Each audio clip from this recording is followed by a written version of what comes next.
Welcome back, everybody. This is Tracy Morgan. I choose cancer. This will be episode 4, probably the last episode for a while, though. Some new things come up. This is the one we're going to talk about why I named this YouTube channel I Choose Cancer. But before we do that, I got a few new things to bring up, some stuff that's happened in the last several weeks. Kind of leave off where we were from the last one, I guess. I spoke a little bit back then about all the things that went on, like end of April, first part of May. The Mohawk, which is still here. I asked my girls about that last night. Do you think they were going to keep it this long? No. Well, I guess I got the last laugh on that one. Dad likes it. Had an interview with Emily, had an interview with Jeff, was put on Champions Corner on our Zero newsletter, put on some stuff on Man Up to Cancer, spoke on Man Up to Cancer, a lot of things going on. And this was in between the time of first putting off the May 30th race to September, which was, it was upsetting to me, but it's like, okay, so we're back a few months. We can, we're fine. We'll do this.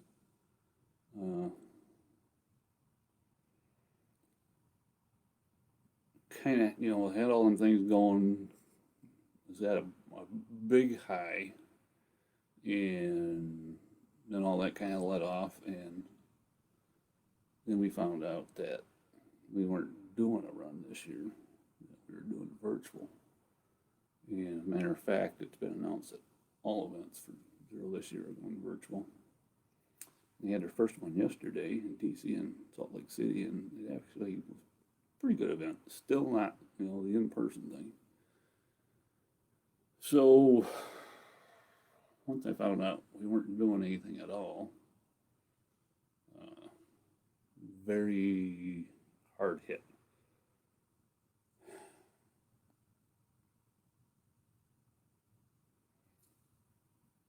There's a lot of things that were going to go on at that event.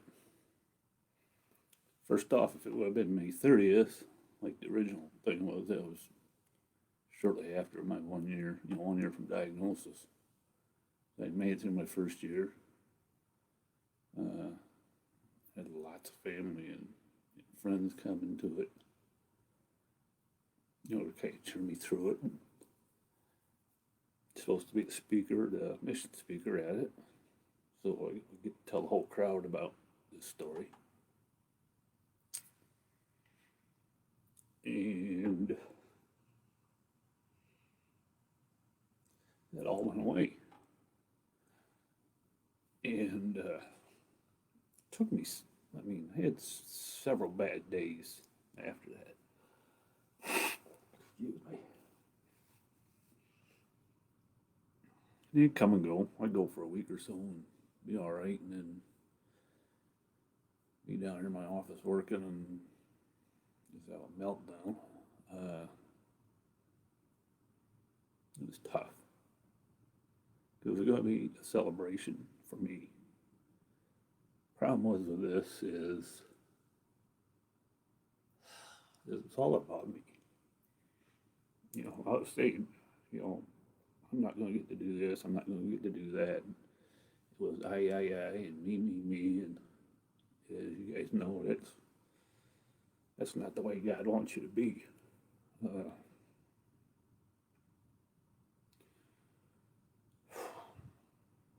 It just was hard. Still hard to think about it. And then, besides that, my dear friend from Zero, who was going through a lot at the same time, who cheers me up with anything, a message, a call, whatever. Was going through a lot in her personal life. Had a lot of work to do because all these changes going on with the races and things. And think I kept bothering her because it made me feel good. If I got a little attention from her, it made me feel really good. It was an excuse. So I had a day of asking for forgiveness from God for doing this.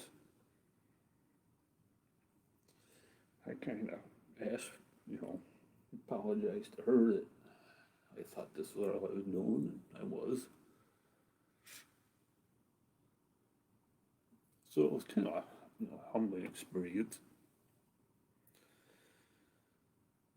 I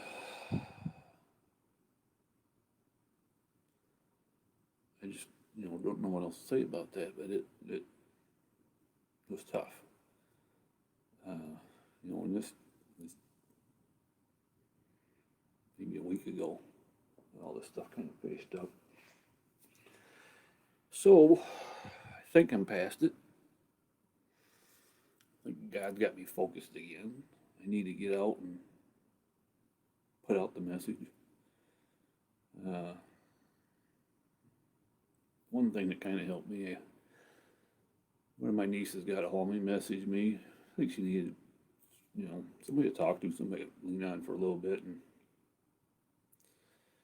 we kind of got going through stuff, and she ended up being the one helping me. I don't think God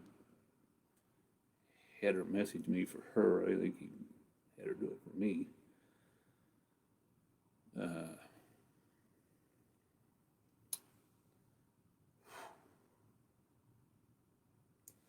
She gave me one little thing that she's seen happen to somebody that she knows.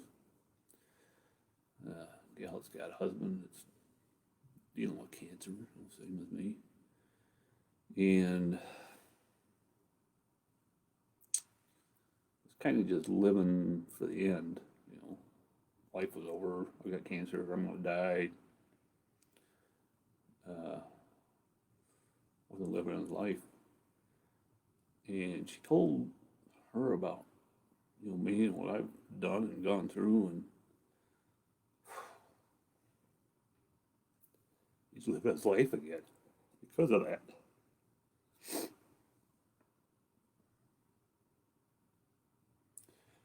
When you really find out that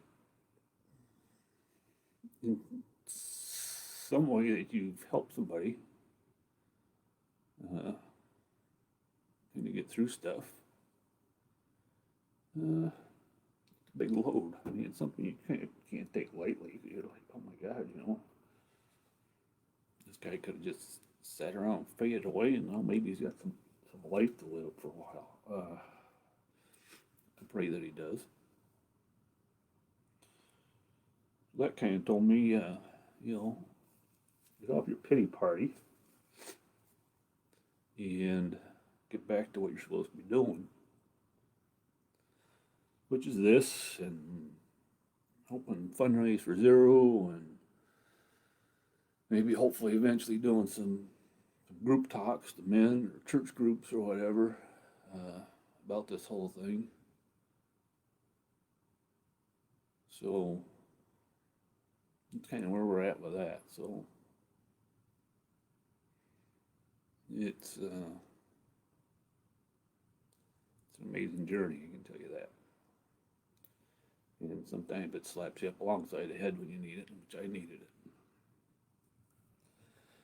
So from there, let's get back to what this is supposed to tell you, which is why in the, and I'll say it, why in the hell would somebody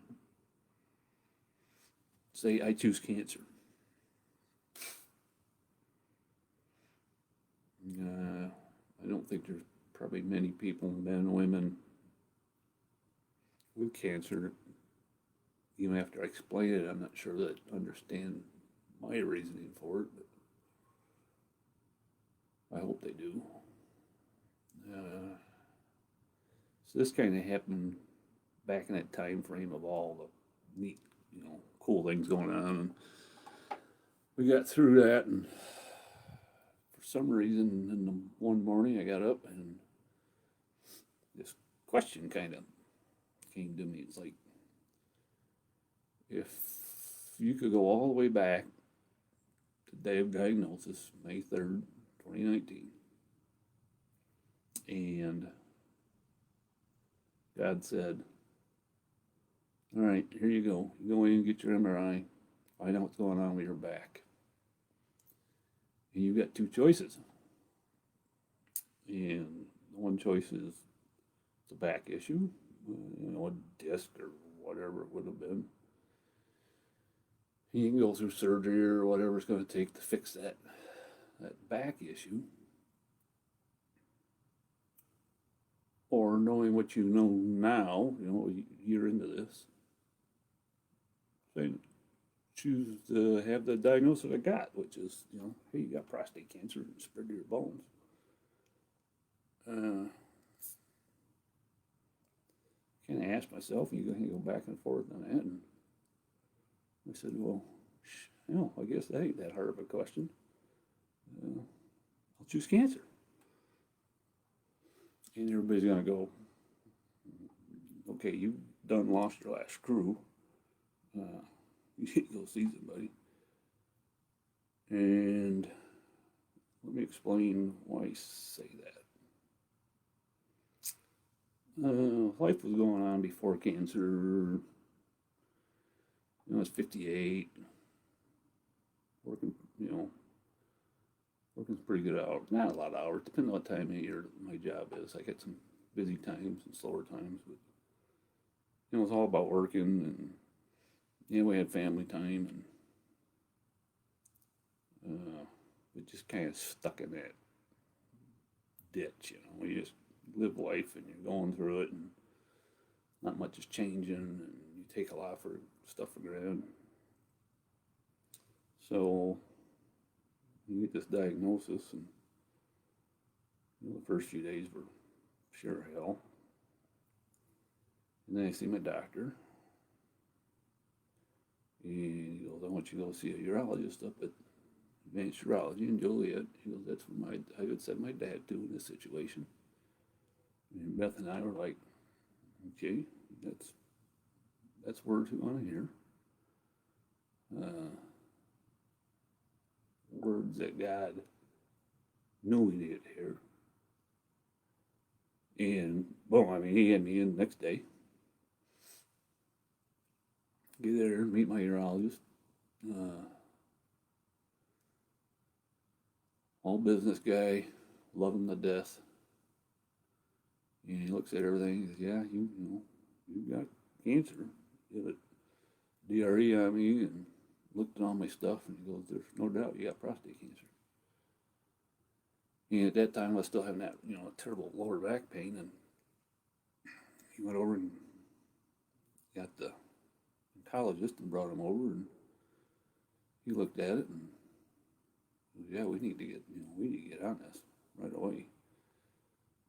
So that was Tuesday, we were into radiation on Friday. We came into that center on Tuesday, and when I looked up and I saw a sign that said Prostate Cancer Center, that was another big sign to me from God that this is where you're supposed to be at. So I told the wife, I said, if I get there and I have to go 2 and 3 different places to see doctors, I ain't doing it. I'm going to one place. And that prayer was answered. Somebody, oncologist, my urologist, just absolutely great. All the people at Advanced Urology, from reception desk through, absolutely great. Good feeling, comfortable feeling that you're important. So that Friday I come in, I meet the radiation therapist. 3 gals in there that take care of your radiation. Oh my God, what a bunch of 3. I think I'm going to pick 3 better gals to work in that place. Every time I came in, I was the most important person to them. Next time I came in, he was the most important person to them.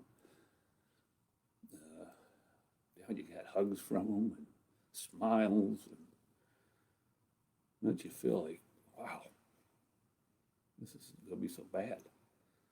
And it wasn't because of them. Got through that radiation, and we just kind of went along with stuff with treatment. Got to go to Montana, got to go fly fishing with Real Recovery. One unbelievable trip. Got reacquainted with my old buddy Mike. Beautiful trip. Couldn't have asked for more. We kind of, went through the rest of the year and did the radiation on the prostate, and again with the three girls. And that was funny because the first day I walked in for radiation, Amber come out and met me, come out and got me in the lobby, and hi, how you doing and stuff. And we start walking down the corridor, and she stops and she's like, "Hang on a minute." I'm like, "Okay, what?" Big old hug. Of course, right now we can't be doing that, but a whole big old hug. He was like, "Welcome back, glad to see you." And, well, I'm not glad that you have to be here, but so yeah. No complaints up there. It's still a great place where I go. So we got through all that. So I got to meet a lot of people that were just like family, I got a new extended family out of this deal. And, we went through all that. I started training for my 5K, which I was hoping was going to be May 30th. And, it took 6 months to get to the point to be able to run that, which was part of the hardness of it. It's like, I worked so hard, God, for this day, and now it's not here. It's gone. First I should say it wasn't Gavin's fault. But first it got kicked down the road till September, and then it got pulled completely. And, then I'm sitting there thinking, well, geez, now I got 12 more months before I get to run a zero race, which was the whole goal. I guess really the goal was to prove I could run the 5K, which I did because I ran it on May 30th. My daughter and her husband. They just didn't have all the fanfare that I wanted. The me, selfish, shy, stuff. So we got through it. And then somewhere in that time frame, early this year, I got involved with Emily from Zero, and really kind of focused me on what to do to help. What could I do to help? What could I do to help fundraise? Just kind of set me on the road where I need to be going. So I've had all these people that I've met that have just been absolutely wonderful that I didn't have before cancer.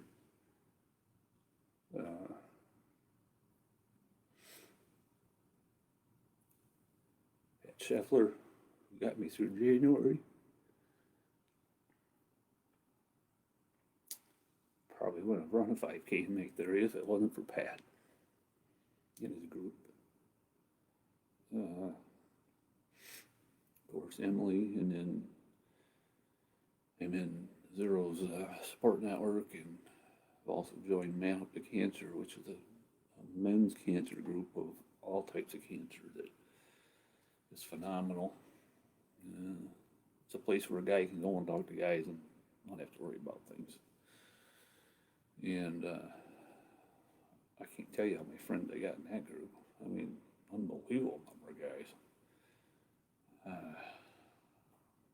Don't know where I'd be without them. So when this question came up that day, did you want to keep going down that road of driving down the same ditch, and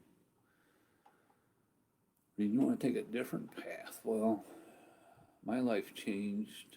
My whole family's life changed for the better. Got closer to God, closer to my family. I think I became a better man, father, husband, and grandfather. So yeah, when I asked that question, it was like,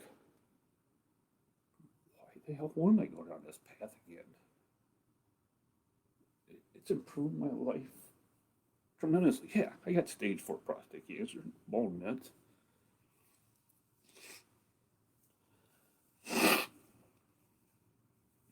I got 30% 5-year survival rate.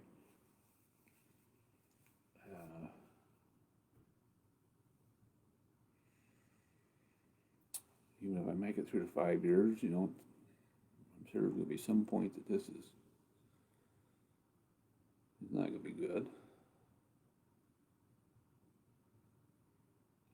I have to tell you, so Man Up Cancer Group, a lot of colorectal cancer guys in there. I pity every one of them. They have it tough right off the get go. Me, what did I do? I've had 2 rounds of radiation, and yeah, I've lost all my testosterone because of my therapy, but I get some side effects. But I'm in better shape I've been in for 20, 30 years, I feel. And, right now, I just have to say life is good. And these guys have gone through pure hell.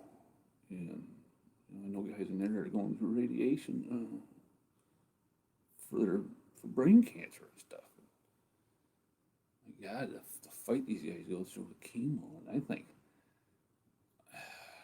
man, I haven't done anything even close to what these guys. Let me tell you say warriors, they're the warriors. I haven't gotten to that point yet. That'll probably be at the end of my cancer journey. So I've gotten to enjoy life pretty good. But yeah, I don't want to miss out on any of the stuff I've been involved with in the last year. I know it's hard on my family. It's hard, extremely hard on my wife. She didn't like this name at all. I don't blame her.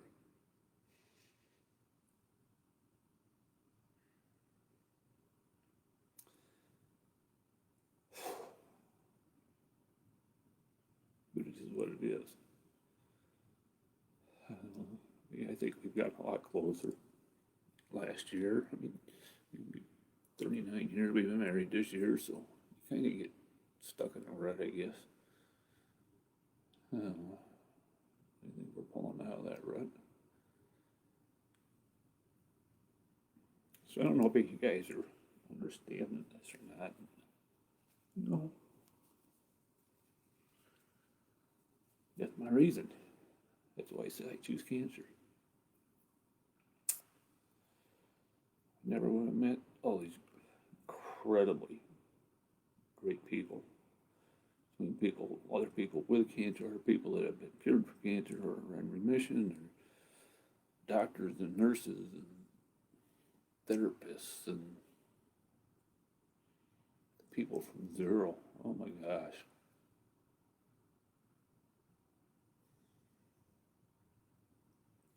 I'm known through all throughout zero now just because of this stupid haircut. So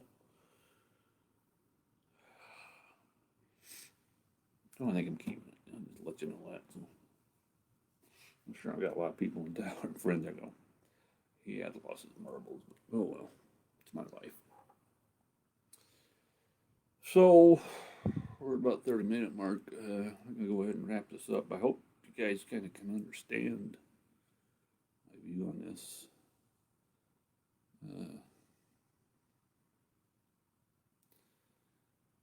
I know great difficulty. Someone looking at me still going, I don't know why.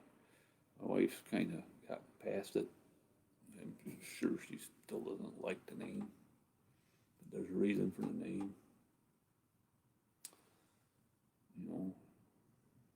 Life just cancer's a journey in your life, and do what you want to do with it. You can sit there and act like you're going to fade away and die, or you can fight. I know a lot of fighters. there right now. I've grown to know and love. And I guess I'm considered in that group. I haven't gone through the fights some of them have gone through. My fight to be able to do this 5K and get in shape, I think, is actually probably helping my cancer, hopefully lengthen out my life. I'm wanting to, I got 11 grandkids. The youngest is 8 months old, so I got a lot of fun stuff to watch yet, guys. I mean, I'm from 12 years, 8 months old, and I gotta see them. I gotta see them grow up. And I got my adopted daughter Emily's that I found out they're having a boy, so I have kind of another grandson coming. Her dad John was gracious enough to tell me one time, not just in the last few weeks, that he's glad to share her with me. So I got his blessing to. I call her my zero daughter, and I'm her zero dad. So that's where we're at with that. So yeah, that I'm waiting forward for that one. We're gonna hopefully go up and see Corey and Emily before that, and hopefully they have a new house. They're settled in by then. I'm blessed. Yeah, I cry a lot, depressed a lot, not a lot, off and on with things like I was lately, like I told you. But I'm blessed. So, yeah. That's the way it is. So, I went back. This is the same path I'd go down. And we get through all of it together. I guess that's going to be it for now. Probably bored you enough. Whenever some new stuff comes up, we're hoping to have a team 5K run if COVID permits us to here in our little town.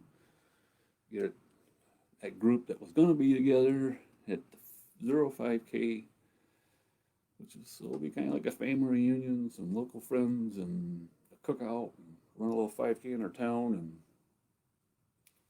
we're hoping for that to come up and get that done before the virtual run so we can use some of the footage from that for the virtual run.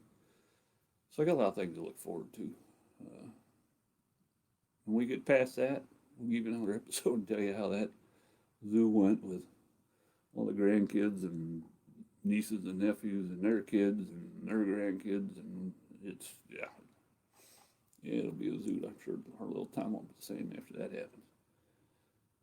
So other than that, thanks for watching. Thanks for watching all the episodes. Let me know what you think. Subscribe, like. I need to push this out to some more guys that need to listen to it. But that's the answer of why I choose cancer. We'll see you next time.